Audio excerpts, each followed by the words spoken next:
Susan Cabot was an American film, stage, and television actress. She rose to prominence for her roles in a variety of Western films, including Tomahawk in 1951, The Duel at Silver Creek in 1952, and Gunsmoke in 1953.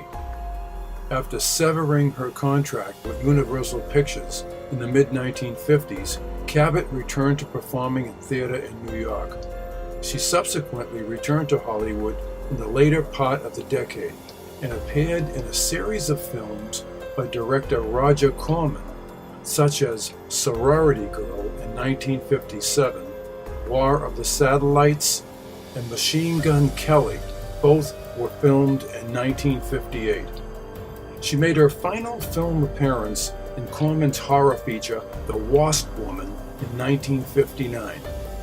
Cabot spent the following 2 decades largely in seclusion, though she did appear in off-Broadway theater in the early 1960s and made a 1970 television appearance on the series Bracken's World.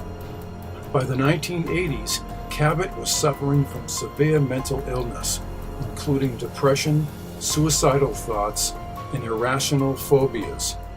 On December 10, 1986, Cabot's only child, 22-year-old Timothy Roman, bludgeoned her to death in their Los Angeles home with a weightlifting bar after Cabot purportedly awoke in a panic state and attacked him. Roman, who had dwarfism and suffered pituitary gland problems, pleaded guilty to involuntary manslaughter and was sentenced to 3 years probation for his matricide. Cabot was born Harriet Pearl Shapiro on July 9, 1927, to a Jewish family in Boston, Massachusetts. She led an early life filled with turmoil. After her father abandoned their family, Cabot's mother Elizabeth was institutionalized, leaving Cabot orphaned. She was subsequently raised in 8 different foster homes and stated that she spent much of her childhood in the Bronx.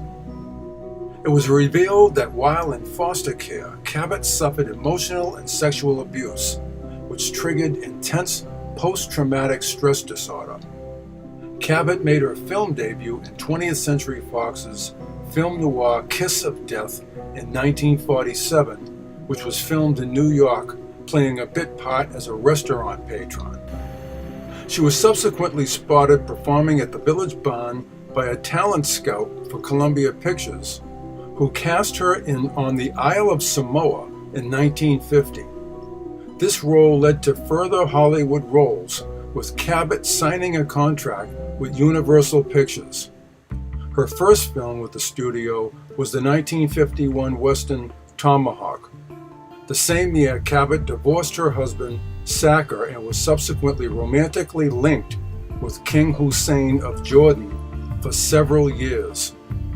Cabot bore her only child, a son, in 1964. In 1968, she married her second husband, Michael Roman, with whom she raised her son, Timothy Scott Roman, before again divorcing in 1983. In the last years of her life, Cabot suffered from depression and suicidal thoughts and was prey to a wide range of irrational, powerful fears. She was under a licensed psychologist's care, but the psychologist found her so troubled and ill that the sessions became emotionally draining. Cabot became increasingly unable to care for herself. The interior of her home was littered with years of trash, and spoiled food lay everywhere. In late 1986, Cabot's mental health deteriorated significantly. Despite the squalor of the home's interior, Cabot still maintained an adequate income despite having retired from acting, largely due to real estate investments and her fascination with vintage cars, which she regularly acquired, restored, and resold. On December 10, 1986, Cabot's 22-year-old son, Timothy Scott Roman, beat her to death in her home in the Encino neighborhood of Los Angeles with a weightlifting bar. He was charged with second-degree murder. At trial, Roman testified that his mother had awakened him, screaming, not recognizing him, and calling for her mother, Elizabeth.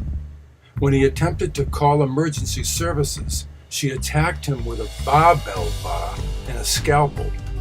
Roman seized the bar from her and beat her repeatedly on the head.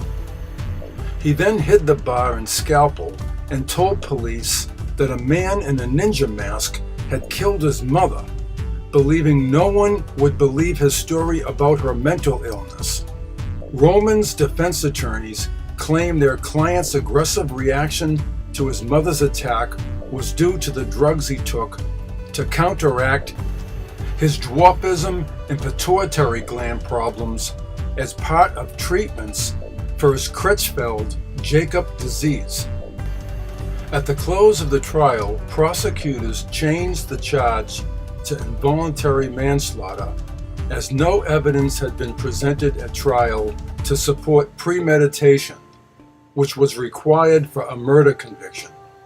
Superior Court Judge Darlene E. Schremp deliberated 10 minutes and then convicted Roman of involuntary manslaughter. Roman, who had already spent 2.5 years in jail, was sentenced to 3 years probation on November 28, 1989.